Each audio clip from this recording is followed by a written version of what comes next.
Well, 4 years ago in April, we were telling you about the mission to save the iconic World War II ship USS The Sullivans, which was then sinking at the Buffalo Naval and Military Park. Now, Channel 2's Ron Plants provides an update on the major overall repair effort for that historic ship and the submarine, the USS Croker. USS The Sullivans sadly looked like this back in April 2022 as river water flooded through the deteriorating razor-thin steel hull of the historic destroyer, which was saved, but with more subsequent leaks in the Sullivans and the adjacent Croker submarine.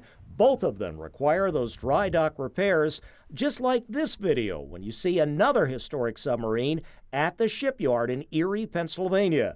But first, to prevent more environmental damage to the Buffalo River, there was a coordinated effort by the state DEC, Coast Guard, and City of Buffalo for a contractor under a $1 million state funding contract to pump out residual oily water and diesel fuel from both ships after leaks were found last month. It's approximately 125,000 gallons from the USS Croker and approximately 100,000 gallons from the USS Sullivan. And now that same process for the much bigger ship, the cruiser Little Rock at the Naval Park, so that they can all be safely moved. Really, just the first step. This is a big and complex effort.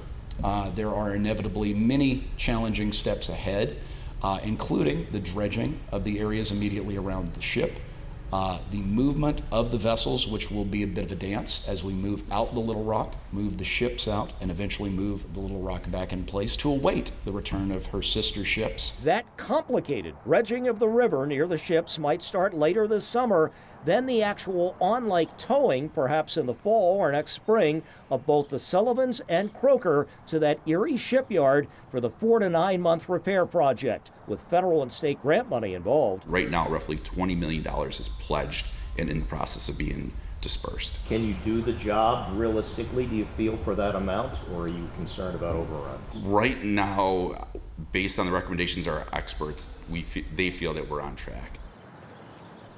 Now, TNT, that's a Texas-based global marine salvage and tugboat towing firm. They're serving as consultant on this major project, along with a marine architect to protect the stability of these somewhat fragile warships, which again, remember this, they were built in the 1940s with maybe a 20 to 25 year expected lifespan if they made it through the war. On your side, Ron Plants, Channel 2 News.